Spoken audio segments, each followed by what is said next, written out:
Yeah, and the probabilities are. Hey, how you doing? Hey, girl. Good to see you.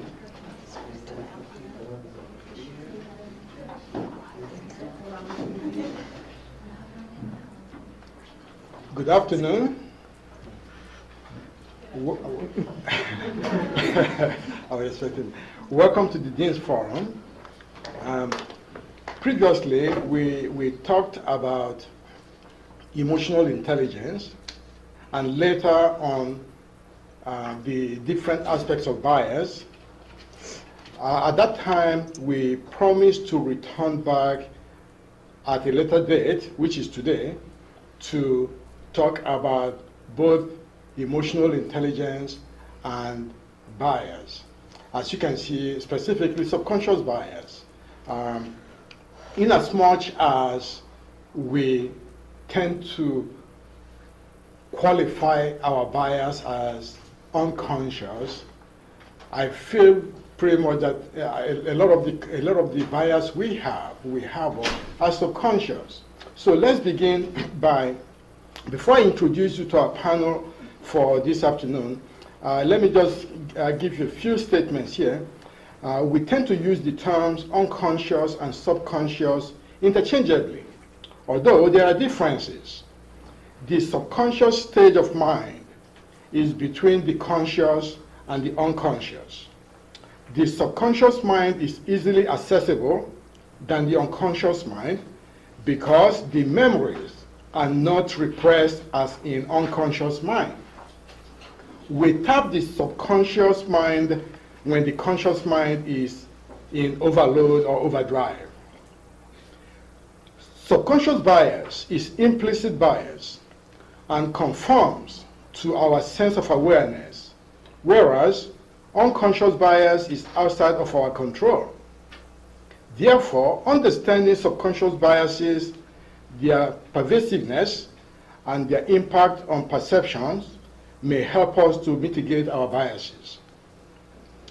According to Pew Research, most of implicit racial biases are consequences of subtle messages seen in the media, popular culture, that suggests one group is good and another group is bad. So the measuring implicit bias rather than explicit bias reveals a much higher frequency of prejudice. So today, we are going to talk about this. I'm going to let the panel talk about them. They are all going to give an opening statement at the beginning, and will allow you opportunity to ask questions. So we are going to open it up for you. But do remember one other thing, that stereotypes form in human consciousness at a very young age. Infants and toddlers begin to categorize people based on easily observable characteristics like skin color, gender, age, etc. So stereotypes are can be embedded before children enter kindergarten. And we as people should begin to recognize those and then learn how to deal with it. So to begin, I will introduce our panel. I will start off, of course their name is right there on the overhead projector, but let me start by introducing Mr. Lee Butler, Director, Institutional Research and Assessment, also Adjunct Professor of Sociology. Mr. Butler. Dr. Laura Overstreet, our Adjunct Professor of Sociology. Ms. Susie Jerry, Associate Professor, Clinical Coordinator, Human Service Provider, and Substance Abuse Counseling Program. Dr. Arlene Atkins, Dean of Institutional Effectiveness, Adjunct Professor of Psychology. And Dr. Bill Alexander, Education Specialist with Catholic Charities of Fort Worth. Welcome and thank you. Let's start by giving your opening statement in the order I introduced, if you don't mind. Isn't that biased because you started with me the last time? Something to that effect. Okay. In preparation for this, I did a fairly deep dive into Google Scholar, looking at research, because I'm the data guy, that's what I do, looking at research in emotional intelligence. A lot of articles out there, uncountable, though there's a number down there, it's just meaninglessly large. As I sifted through the results of my research and started reading some of the articles, a pattern started emerging fairly clearly. And that pattern is essentially that while emotional intelligence has entered the mainstream media, has become the foundation of several consulting enterprises, the research is not conclusive that it even exists. There's too much variability, too much variation in the data for any conclusive definitions to be drawn. One of the biggest problems is measures of emotional intelligence, and there's like 4 different instruments to measure it. None of them use the same definitions of the constructs. They all use different definitions. None of them measure in the same way. Some will be self-report. You know, it's like those questionnaires you do that ask you your opinion about something or how you feel about something. There is next to no direct measure of the elements that would make up this construct. So while there is research that supports emotional intelligence, it's almost equally balanced by research that says there are too many problems to say conclusively that this construct exists and explains variation in human behavior with any greater effectiveness than, say, something like cognitive intelligence or something along those lines. So as I approached this and I came to these conclusions, I was like, well, we have this system, this topic. We want to understand, is there a mechanism that allows us to get beyond our biases and understand why we act the way we do in certain circumstances? Emotional intelligence is a framework that may inform some elements of this, but if you want to base it in the data, if you want to base it in the science, it's still too variable, still too vague to say this is a scientifically based construct. As a matter of fact, construct validity, the extent to which something exists, just isn't there. So we looked to this as one element. Can this inform a conversation on our biases, on unconscious or subconscious, right? Subconscious biases. And the problem then becomes, what's the hook? How do we reach through that barrier, that separation of our conscious experience of reality with those things that lie in the background that are pushing us in particular directions, especially whenever we're under stress, to react in particular ways.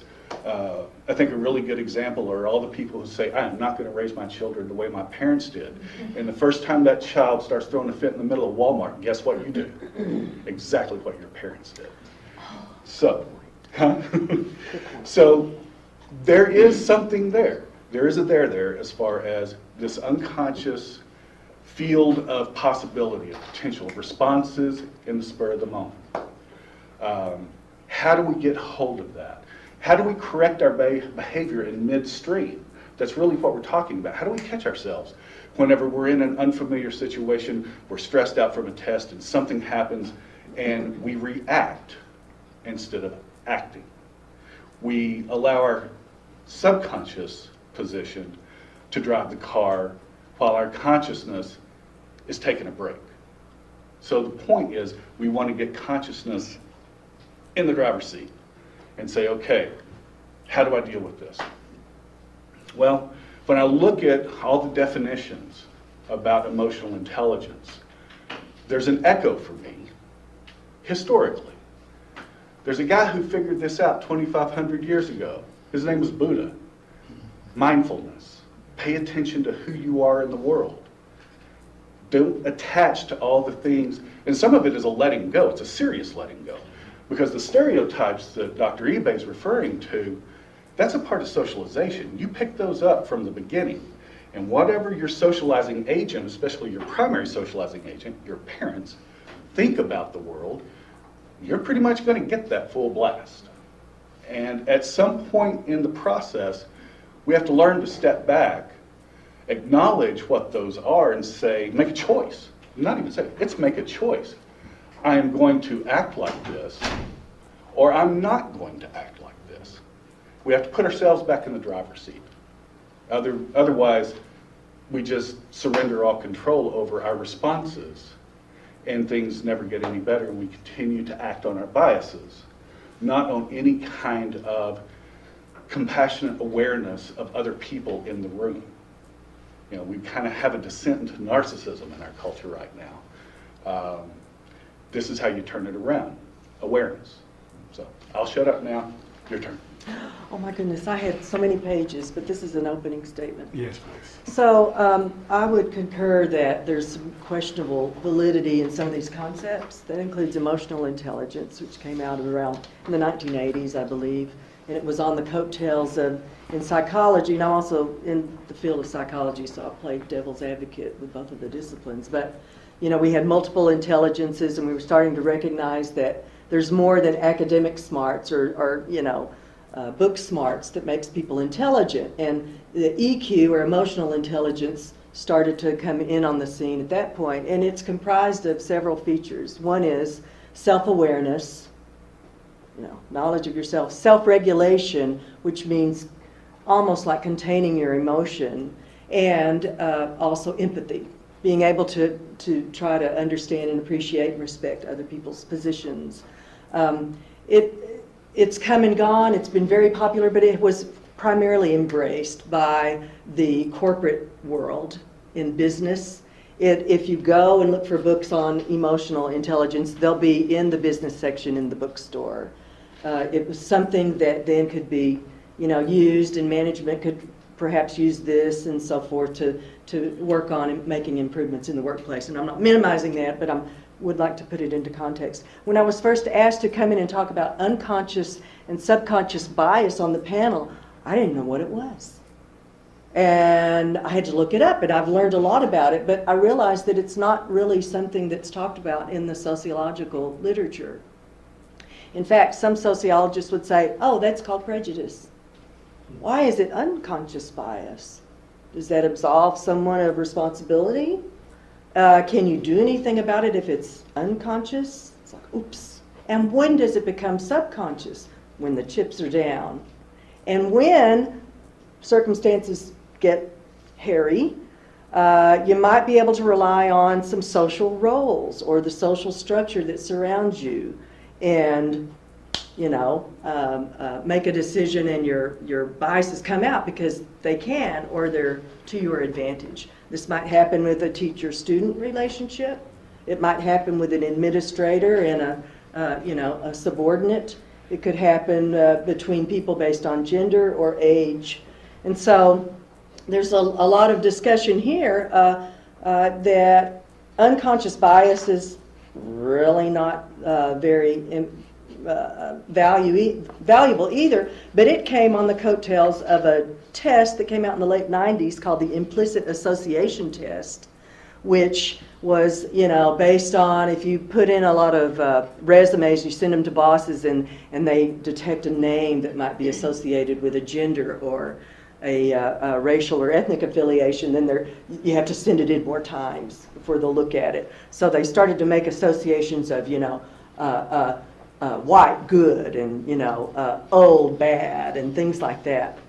This test has been used widely, again, primarily in the corporate world. Its scientific validity is highly questionable. Its reliability is very low, 0.42, and yet it's been embraced by universities and colleges and corporations to let's do training. And some have suggested that this new unconscious bias training is really coming in because the diversity training didn't do what everyone thought it should. So that, as a sociologist, the historic context is relevant, very important.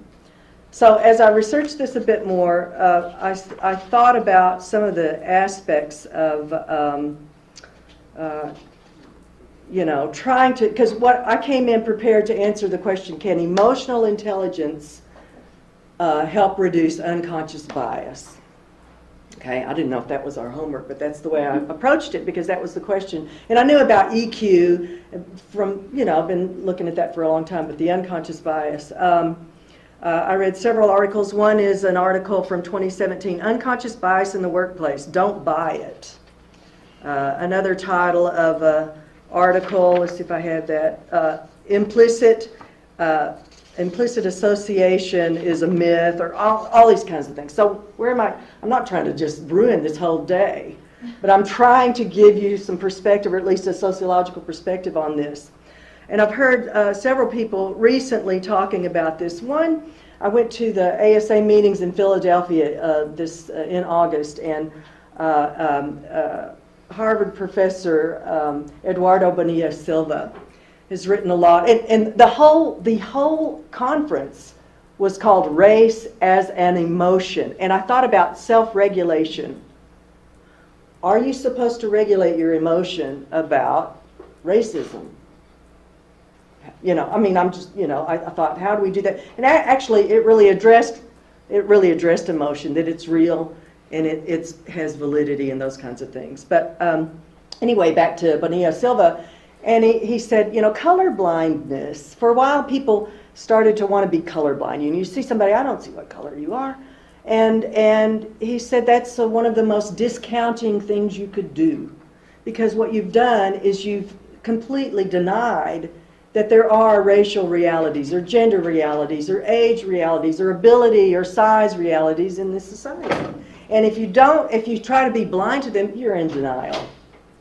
So the unconscious is a little bit of a sticky word because it almost absolves a person from being in the conscious driver's seat and taking action.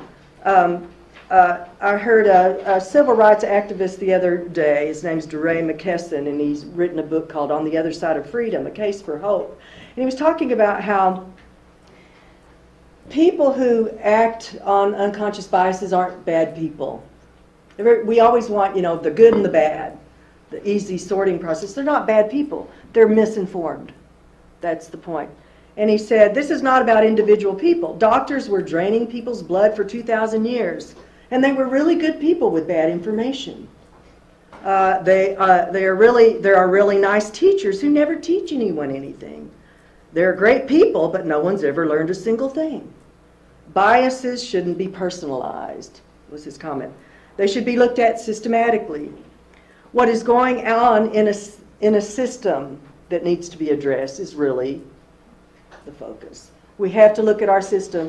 We have to look at our roles, because when you take on a role, as you said, we're socialized. Kids are socialized to be prejudiced or unconsciously biased, or what have you. They're socialized to do that. Bullies in school aren't coming up with it on their own.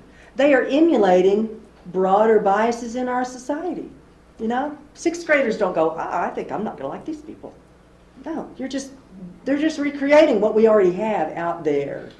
And if we don't address that, we're discounting, cutting off communication, and turning it into a psychological phenomenon that needs a treatment, which is somewhat of a, easy way out in a sense. The shorthand that we use when we make these, and we all stereotype because we want to get through things quickly. We do it. We just do, and we may not be conscious of that, but the shorthand decisions come out, especially when we're keeping score in relationships. So let's say, when you're in a good relationship, you're not being an accountant, are you? You don't have a ledger sheet. Oh, I did 3 nice things at home, and now you need to do 3 more. We don't do that. We only start that accounting process when the chips are down, right? And I think maybe that's what evokes the biases in a spirit of, in a society, in a message that we have in our culture of don't be biased. But it comes up, especially if it's going to be to our advantage. A teacher can say, well, you know, they're just young. Students are so young, they don't know what they're doing, they don't care. Well, you just pulled the age bias and the rank and the position bias. And so I think what if people can be biased in the workplace in other ways? They don't return a phone call or an email that you've sent several times. They just dismissed you. That's biased in a way. Or, a president of a college never listens to anybody's input. We're so lucky we have one now that has gone around and consciously wanted to hear. That's how you have empathy, So if we have systematic situations, roles, policies that are not really going to put us on an even playing field, our biases are going to jump out. That's my prediction, because that's when they come out, not when everything's going well. So I would say that in addition to using emotional intelligence, which is self-awareness, hey, be other aware too. Use your sociological imagination. The sociological imagination is the ability to understand how your private troubles are related to public issues. And one without the other just doesn't give us a complete picture, so I think both of those are really important. I passed out this article. This is from esteemed professor at Yale, Elijah Anderson. Please look him up, read him, listen to him. I had the pleasure of touring Philadelphia with him, and he talks about how we have these areas of civility, even in a place like Philadelphia, which is the 9th most segregated city in the U.S. But at Rittenhour Square and at the Reading public markets, people from all walks of life are together, and they're good, and they're happy. It's this context. But when night falls, it's different. So we can't just look at our own decision-making emotionally alone, and so this is about a rip in the Philadelphia's cosmopolitan canopy.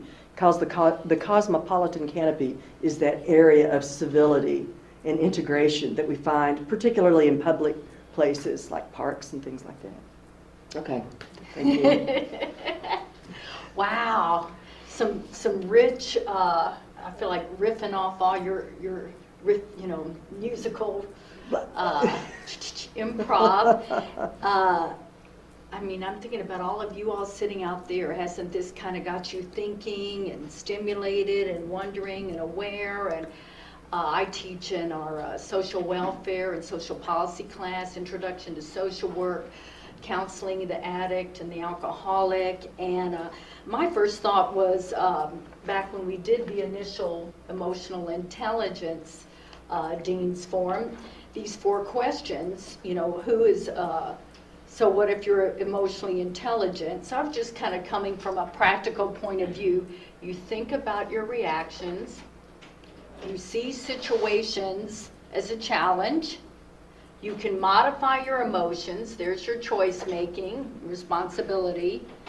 You can put yourself in other people's shoes, that ability to role reverse, cultivating empathy. So just from that kind of practical template, I thought, well, this is what in our counseling programs, it's vital that our students raise their awareness of their own internal points of view, notions, customs, biases, you name it. We just talked this morning when we were talking about poverty, about in our family.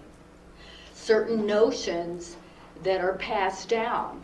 All of you are all here at an institution of higher education. I'm a first generation college graduate. But the idea that many people said, well, my family didn't talk about education. We're laborers. The expectation was you graduate high school and you get a job. So all these very subtle things coming from the family, that's your model group. And so we talked about that, and then other notions. So that idea of maybe having some input from some of our trio programs like Talent Search and Upward Bound, we begin to kind of put in a different idea that people can be exposed to. I'm just kind of riffing off in different thoughts. So I think in somewhere in there with exposure to education and having some thinking, I guess people begin to think about, this is something I could do or want to do, and take advantage of that. I just want to say that the word education comes from educar, which means to draw out. So really what we have here, we're not just training you and pouring stuff into you. Hopefully you're using critical thinking and you're developing, and we're drawing out of you, who do you want to be?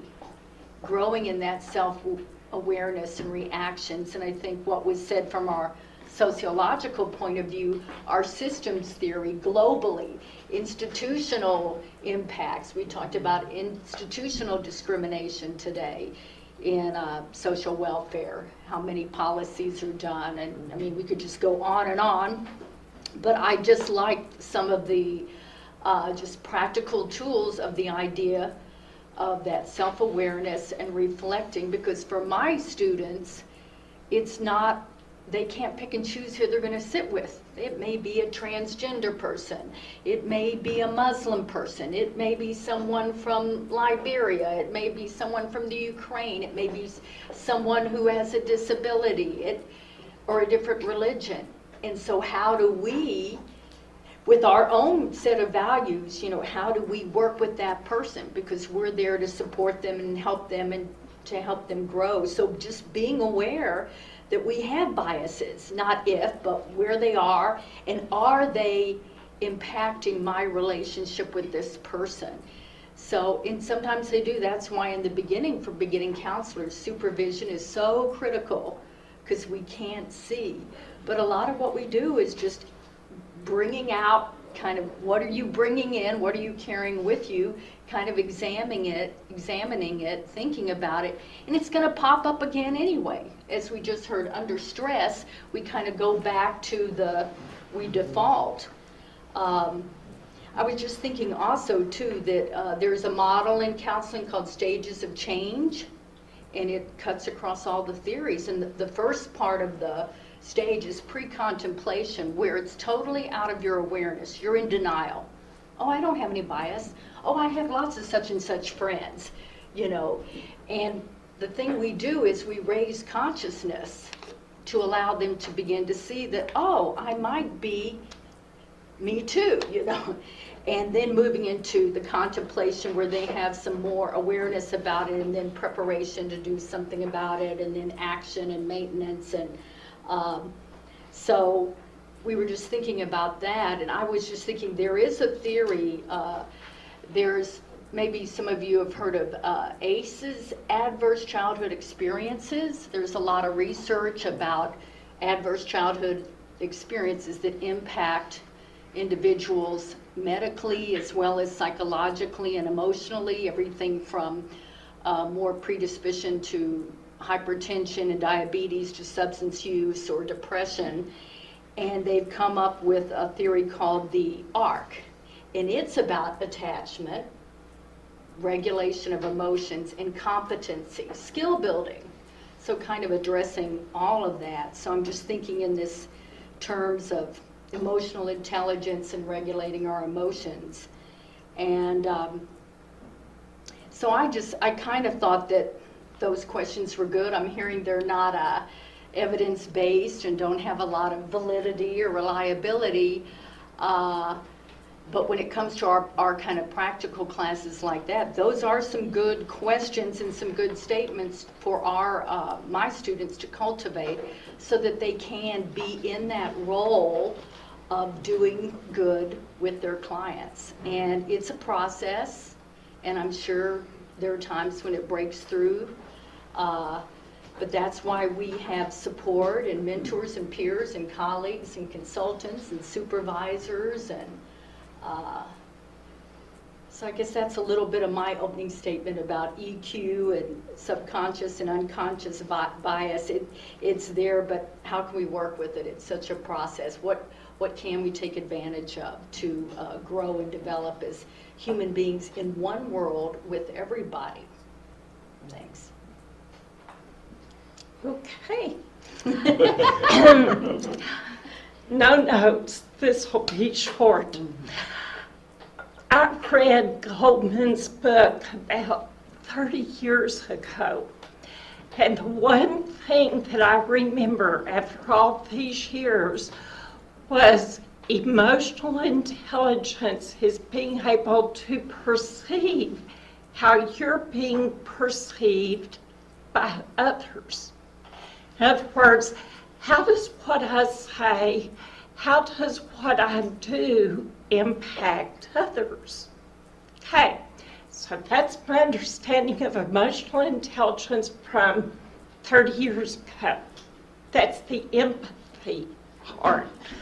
Let's talk about bias and prejudice.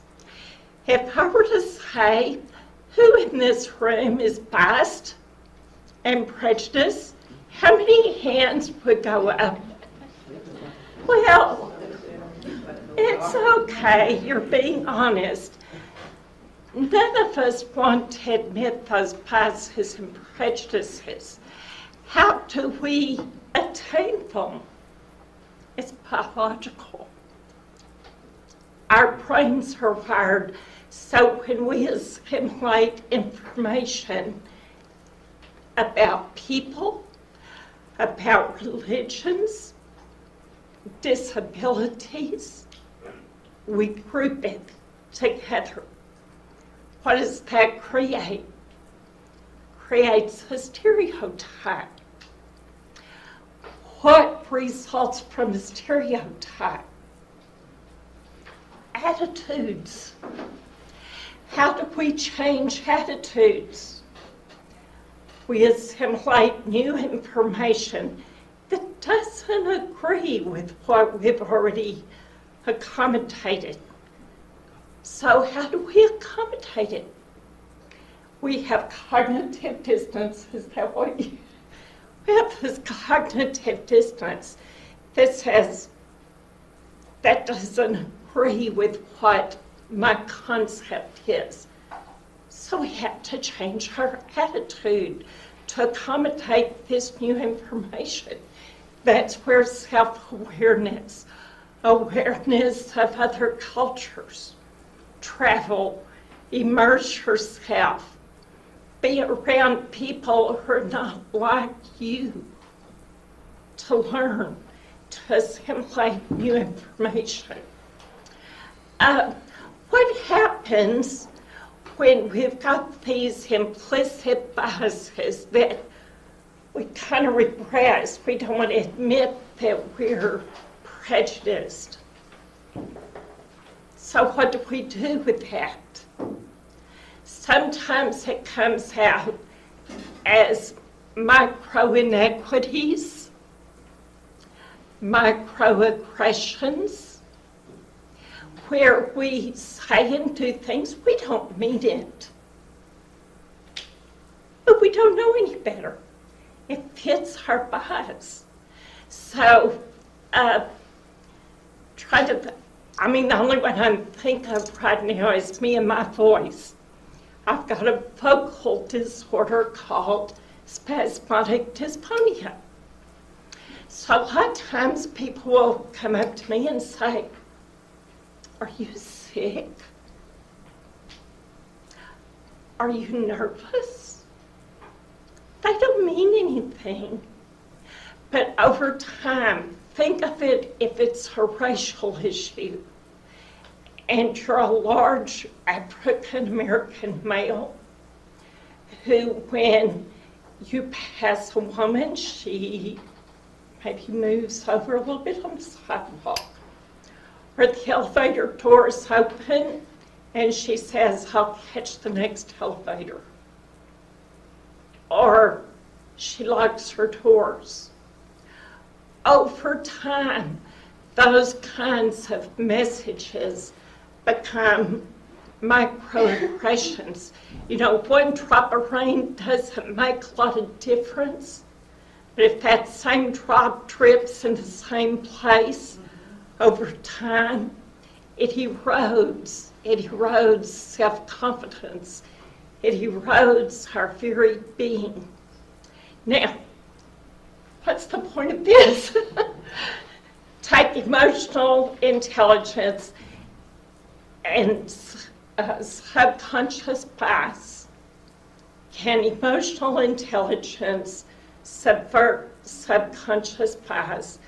My answer is it could, because the emotional intelligence of knowing how what you're saying, your actions are being perceived by that other person can serve as a regulator before you act on this thought.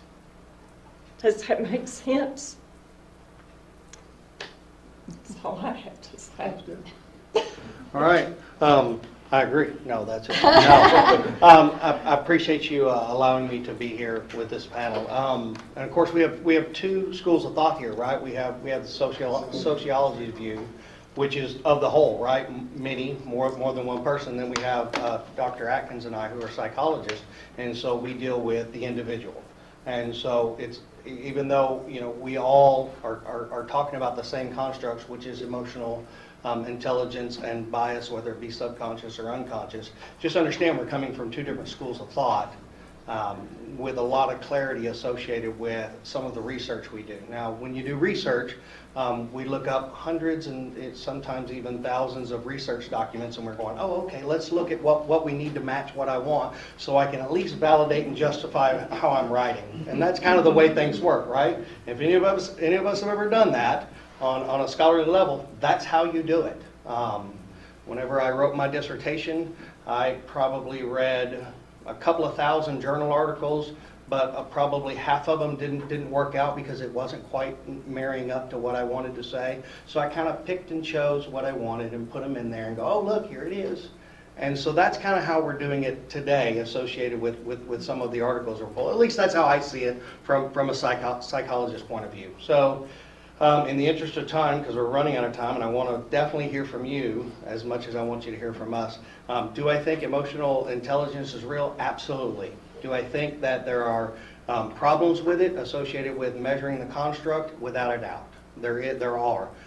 Because as Mr. Butler said, there are several measures out there, and they each talk about and define the construct differently. Well, how are we going to do that? And then there's reliability issues, and there's validity issues. So how are we doing that? Well, I kind of lean on the Nelson Mandela theory of it's always impossible until it happens. So it's going to eventually happen. I don't know when, but it is very difficult. I will agree. It's very difficult to measure. When we're looking at the unconscious or the subconscious, but I like to deal with the unconscious, because there was a question that came up that said, in the unconscious mind, are we still responsible for it? Because we really don't have any control over it. Are we responsible for it? What do y'all think? Yes. Good. Yeah. As a psychologist, again, I'm in the the lone one. We're not talking about a group. Absolutely, I will concede that we are responsible even for what we don't know. But we have to remember where our unconscious biases come from, or where our unconscious mind come from, and our biases come from. Okay, I kind of look at the theories of everything that we do, everything that we are, and everything that how we behave, our emotional responses, all come from the working model of how we grew up. Okay, whether positive or negative, whether good or bad. Okay, we all grew up with a working model. Well, if you don't have any other working model to go by, which means if you were living in a tribe in a jungle far away and it was just you and your family, that's all you would know in life. That is your working model. Well, also in that working model, you create stereotypes, you create biases, and you create some sort of intelligence, whether it be emotional or intellectual or any other of the 20 constructs you want to create. So everything we do, it goes off of a working model of what we were or what we had when we were a child. Okay, so then we bring that forward. Well, as Dr. Atkins was talking about, okay, when we show up at a school or show up at different environments or another society, okay, well, now we have conflicts, right? Conflict is such a wonderful thing. I'm a counselor. As a counselor, I think conflict is one of the greatest things in the world. Because as soon as I see it, I'm like, I'm going after that one. And we're gonna talk about that. Because therein lies the root of what's going on, right? That's what that is the conflict, is the area where they're not really sure what's going on. You know, they were kind of raised on this, but here now we've got this conflict of that. It's not really marrying up, and they're really struggling with that. Okay. Usually, if you dive into that, you'll find that there lies a whole lot of answers. And so, when we deal with this conflict, as Dr. Atkins was saying, we actually come up with our emotional intelligence. How willing are we to release our working model and adapt and accept another working model? Which means what we grew up with may not be correct. Or it was correct for where it was and where I was in life, coming through life, but now it doesn't work for me. So that's kind of where I come from. That's the school of thought. It's always in the one or the being or psychology. But yeah, do I think emotional intelligence is real? Yes, I do. Do I think there's problems? Absolutely, I do. Do I believe in unconscious bias? Yes, I do. And do we hold the responsibility, even though we don't have control over it? Absolutely, we do. Very good. That's it. Well, it was not intentional to have the sociologist first, then psychologist. We could have easily blended them, but that's good. That's why we are here. So, do you have questions? If you have questions, I bring this microphone to you. Yes, sir. So, I'm addressing the psychologists. So, are you saying then that we can overcome the inherent bias of the primacy principle and the structuring principle?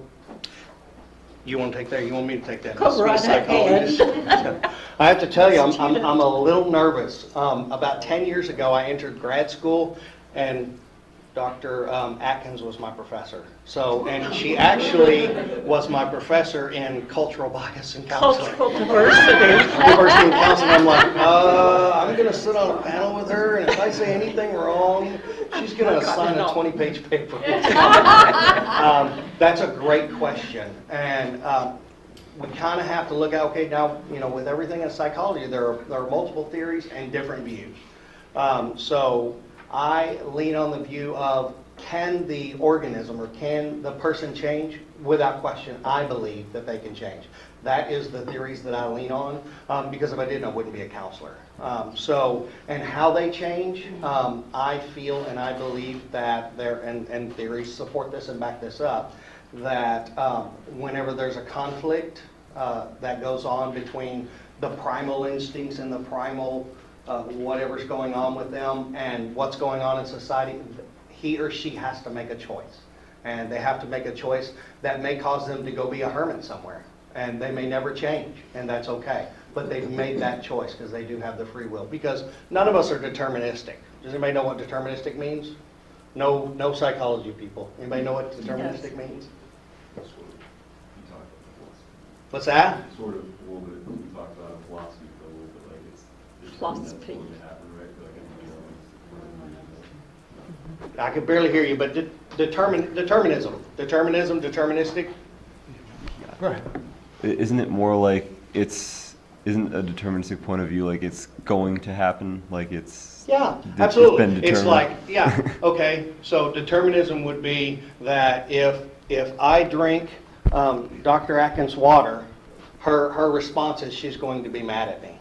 Well, that's not deterministically true. She could say, "Oh, Bill, I'm glad you drank it because you looked like you were parched and thirsty." So determinism would be determining an outcome that is consistent with whatever we believe the outcome will be. So none of us are deterministic, which means just because, so I guess going back to you, Dr. Castillo, or Mr. Castillo. So going back to your question, so even if we were predispositioned medically and even hereditarily that something should occur because we have whatever it is, that does not mean it's going to happen. There's a lot of pathways that we can move through life that creates those kind of changes in our life. Did that answer your question? Yes, it did. Okay. Question. Come on, from the students. Down here. Question over Front where? row. We have general counsel questions. Oh, General general counsel. counsel question. The last time I was asked a question by general counsel, it didn't go well. Sorry, go ahead. This is not a deposition. Yeah. You don't have to be sworn, everything's cool. Consequences.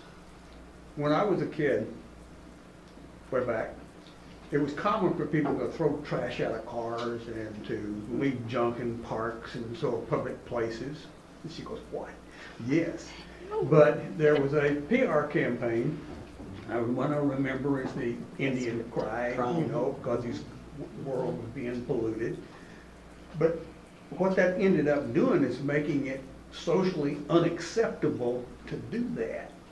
So that if the cultural milieu that you live in looks at you like you're a jerk when you do something like that, it can change things. And the way things seem to be now, some of that cultural control is being eroded, and we are allowing ourselves to be more crude, more impatient, et cetera, et cetera. So this whole bias and responsibility thing, you know, begins to kind of collide with the consequences. You know, I've always been a small person, so I'm not going to get in somebody's face because they're going to punch my nose. And so I moderate my behavior based upon awareness of what the consequences are going to be, much like what Dr. Adkins was talking about, that what is it going to do to other people and then consequently to me. So how does that fit into what we're talking about today? I can say something about that. One of the persons that I mentioned, McKesson, really says there have to be consequences. I mean, that's really what's important to try to change, you know, our reality. And I think that when we form a prototype or a working model as young children, it doesn't come out of nowhere. You know, it comes from somewhere. We see certain kinds of things modeled, not only with our families, but certainly through the media and our peers and so forth. So I think your point, you know, that makes a lot of sense. I mean, much of what we see is a reflection of larger cultural values or lack thereof, or sensibilities, or what have you. And I just wanted to make a comment. Yes, litter is one of my pet peeves. I guess I grew up in the Lady Bird Johnson, you know, Keep America Beautiful, and like you said, it's less of the norm, but I still see lots of litter. I still see people throwing it out when there's a wastebasket right there. So I think that kind of goes to the fact that, you know, human nature or whatever. I guess I was thinking earlier when something was said, and I was thinking about the 12 steps of Alcoholics Anonymous, and they talk about always having to safeguard because the instinct for prestige, power, money, affluence, all of those can come in, but hopefully the more educated person, or just being aware of that, we can keep those instincts in balance. But, you know, if we see people that don't have much, they're, you know, Maslow's hierarchy of needs if they don't have the basic needs. So I'm just thinking, we were talking about that, people's instincts, and if they don't have, then they're here with the basic, and so I just thought about that. Yeah, there's still a lot of litter out there. We still have the litter stop, the cowtown cleanup in Fort Worth, and I think the consequence issues is critical. Any normative order that you seek to establish has to have a set of sanctions, both positive and negative. Behavior, for lack of a better term, has to either be rewarded or condemned. If we look at it in the broader cultural context, where is the authority, and in whom is that authority invested to execute those sanctions? It depends on what level of normative order you're trying to talk about. If you want less litter, then you need a police officer standing on every corner actually arresting the people who are littering until the message gets across, don't do this or there will be consequences. It's the worst form of parenting. Don't do this or X will happen. They do this, X doesn't happen. What are you going to do? You know? So culturally, if we want to find a way out of the bias question, there have to be consequences whenever that bias is exhibited.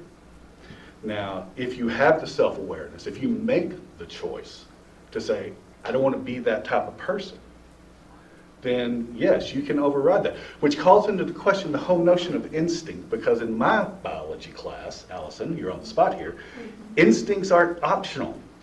They either happen or they don't. And instincts are a product of genetic code, which codes only for proteins that form in particular ways, in particular environments, and perform particular functions. Now that's pretty simple to get from that all the way up to prejudice and things of that nature. So the instinct thing I have a problem with. So we bring it down to the social construction of reality. Every situation is a definition of that situation. There are a set of rules that we bring to it, and there are other people who bring their sets of rules. And if we're adults about this whole thing, we talk about our conflicting sets of rules and we agree, here are the parameters of our action. And we don't do this contractually, we do this through dialogue, through talking, through exposure to the other. I've been reading a book by Toni Morrison on the creation of the other. It's a brilliant book. She's a wonderful author in any genre. But the idea that we create the other out of a need to protect something, to protect our sense of self, to protect our sense of identity, and make that sense of you're other than me, you're separate, you're different, and I have the right through that difference to define you, good, bad, indifferent. That's a problem. That's what needs the sanction. That's what needs the awareness, is our desire to protect ourselves through our differences and understand that those differences, every single one of them, are a social construct that we had a hand in making. We can either perpetuate that, or we can choose to live with one another with respect. And that's just as simple as I can make it. And that's also where that, now we're going psychology now. There is a question. That's also where that conflict comes into play, right? Sorry, that's where that conflict comes into play. So if I litter, then someone's going to provide consequences, or whether it be someone writing a ticket or someone saying, hey, you really need to stop that. That creates a conflict that allows me to decide, am I going to change and stop throwing litter out because it's against the law and I'm tired of paying fines and people are looking down on me, or I don't care what anybody says, I'm going to continue doing it. So that's also where the conflict comes in. But I was absolutely correct. Yes, question. I'm a little nervous, but I'm talking, but we're all human beings. We're all here on earth for a reason, to love and help others. When in need, when someone's down, just lift them back up and respect each other. Look on the inside. Don't judge from the out. So many people want to just judge from the outside, and that's what's sad in this world. But, and the reasons why people do that is because as a child, in our parent life, in the parenting, we learn from them, we're supposed to, but like he said, we make our choices as we become adults. Our experiences that we go through as a child can either bring us down into the craps or bring us up and make us that much stronger and really be there, and help others that need that help. That's why I would love to be in psychology too, help, talk to others that, because my experiences in life, I've gone through so much and have so much to give other people in this world. And I care so much for people, and I'm not trying to get all crazy and stuff, but my heart goes out to everybody. Everybody suffers, everybody goes through pain, everybody goes through hurt, and we're supposed to lean on each other. What's that song? Lean on me, when I'm not strong, I'll be your, and stuff like that. So, I love y'all. Thank you for that. Can Yeah. I address you a minute? What I would say is that, I want to show compassion, and I think I do, for people who, in a variety of circumstances. If I've worked with women who've been abused and things like that, but I also want to work toward policies that keep that from happening. And that's my point, is that I can work one-on-one with someone, but if I don't look at the bigger picture and try to make things right, making more work for myself. We have to address it at two levels. On a That's my bigger point. standpoint, yeah. Yeah. Gotta let everybody know. Yeah, I understand. Yeah, but I mean, There's and also speakers out do there things, that be speak, cognizant of what's I'm not going gonna- on, and do that as well. We have that same condition, Phil. We have that same condition in the classroom. You know, we have to look at the big picture of everybody's GPA, but we also have to look at the individual student, if we're compassionate, that life happens, and we have to make sure that, you know, we are compassionate to the individual as well as to the whole. And so there is a place where this emotional intelligence, the rubber meeting the road, and a practical application of student outcomes, retention, not attrition, but retention, and GPAs. I mean, so there's a lot of practical application of what you just said. Yeah, there's always a system. Very good question, or very good comment. I need to make one more comment if I could. Yes, please. That is that the literature that I read on unconscious bias was not sociological, it was psychological. The criticisms of those concepts, I don't even find it in the sociological literature. I handed out this as just kind of a forward thought, and I knew I wouldn't have time to talk about it, but that's psychology turning on itself with the IAT and with these concepts. Because I looked at those in the recent years, just trying to see what the trend was, so that's where I'm coming from with that. Very good. All right, any other comment? So I guess from I actually do. Yes, I want please. to add something to the conversation. One of the things that's missing, well, it's not missing. It's present to varying degrees, but it fades out a little bit too much. In the public discourse right now, the common good is virtually non-existent. We fail to recognize that we all rise or fall together. All of us. And I'm not just talking about us in this room or the people in this country. I'm talking about the people on this planet, because it's global now. Isolationism is an 18th or 19th century affectation we can no longer afford. If we don't rise up together, nature will start over with something else. It's as simple as that. The idea of the common good isn't a liberal affectation or a conservative idea. It's a survival concept. And if we can find a way to do this as one people, as one tribe, regardless of the differences we exhibit physically or culturally, then we might as well just all move to the mountains and wait for it all to end. Because if we don't do this together, there is no tomorrow. You know, Mr. Curley made an interesting point, which dovetails on what you were saying there about societal pressure or societal consequences, if you will, is that we have evolved to a place where no one wants to, where people fear discomfort.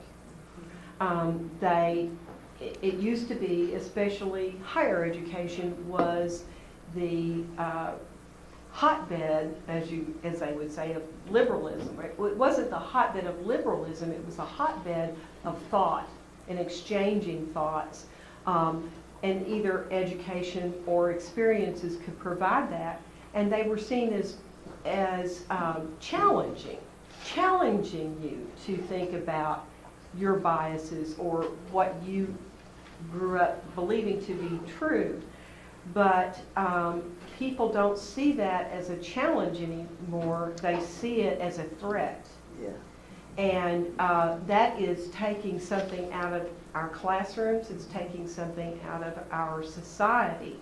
And the statement that you made that this creates an independence to be less affected by conformity, we've got to step forward and stop being afraid of being independent, of not conforming, of feeling that discomfort so that we can allow ourselves to develop that. And that, because I see that as a societal problem right now. Nobody wants their child to be uncomfortable. Nobody wants to be uncomfortable. And if we don't get over that and allow ourselves to be exposed to that discomfort, then we can't have the inner dialogue or the interpersonal dialogue to make that change. Right, I was just going to say that when Dr. Ebay passed out the 4 signs you have high emotional intelligence, according to academic experts, the ones you found, one of them was you see situations as a challenge. And I love Dr. Ube has this little tagline on his email now. I don't know if it was just for this talk, but it's deliberate acts of inclusiveness and kindness subverts our subconscious bias. So deliberate, we're really having to move out of our comfort zone and make an effort. Anything worth having, it takes a lot of effort. That was actually a tag under my email. I send it to everybody. So whenever I send you an email, you will see that at the bottom of my signature line, that deliberate act of kindness and inclusiveness could subvert your subconscious bias. Yes, please. Yeah, when I look at our, subconscious bias, we're talking about self-awareness, right? And so I'm into psychology, obviously. So for me, I'm thinking about a practical application, right, applied. And so for myself, when it comes to self-awareness, we know in psychology about contact theory, right? We know that just being in contact with as many different people, as many different cultures, as many different areas of study, we're just going to have the ability to confront those cognitive biases, right? And confront our own subconscious, so to speak, biases. So I think just from an individual, for myself, and I like to look at it as where can I put myself in situations that I can confront my own cognitive biases, that because those are the times when I'm mostly aware of them, is when I'm while I don't really, I put myself in a bubble sometimes, and I think we all do that. We hang out, choose certain groups to hang out with, or we go to the same church on Sunday, or we put ourselves in these little categories. And so I think confronting those cognitive biases and those subconscious biases, it starts with us personally and just putting our own selves into situations that we're uncomfortable in, and with people that we're not around all the time, and in eating food we don't eat all the time, listening to music we don't listen to all the time. And I found that helps me identify with other people so much easier, and helps me to question, my own biases, so to speak. So just wanted to throw that out there. There was a study that was done in recent times that was suggesting that students who attend schools with people different from them, and particularly in colleges, that if you make friends with international students, that it helps you tremendously in identifying your own implicit bias. For a long time, I've always recommended to students that when you go to college, if there are things that you want, classes that you like to take, not only taking the intro to psychology, take cultural anthropology and sociology. All those three courses help to mold you, and I at least help you to identify your own implicit bias. And just the fact that you are aware that you harbor these biases, being aware of them, is a beginning for you to begin to dismantle your own bias. So emotional intelligence has helped tremendously, in one sense at least, be a good listener. Instead of having a knee-jerk reaction to every incident, or when you're in contact with people, try to listen first, pause, think through it, then that will allow you time to be able to give a better response with all this in mind, without offending someone. So you're putting yourself in place of someone at all times. So that is very important. We are running out of time, but let me remind everyone that next month, October 29th, I believe, the last Monday in October, the Dean's Forum will be in Wise County at WCWC for the first time. Dr. O'Meara, sitting back there, he is the Dean of Wise County, and he's all excited about bringing the Dean's Forum to the people in Wise County. So those of you who are interested or who have not been to Wise County, this will be an opportunity for you to visit Wise County campus. Also, on that same day of the Dean's Forum, they have college night. So you can enjoy multiple activities going on the campus on that particular day. So I would suggest, or I will urge you to support WCWC October 29. Again, if it is the last Monday of the month, it is the Dean's Forum. Thank you so much for coming today. Thank you. I appreciate it.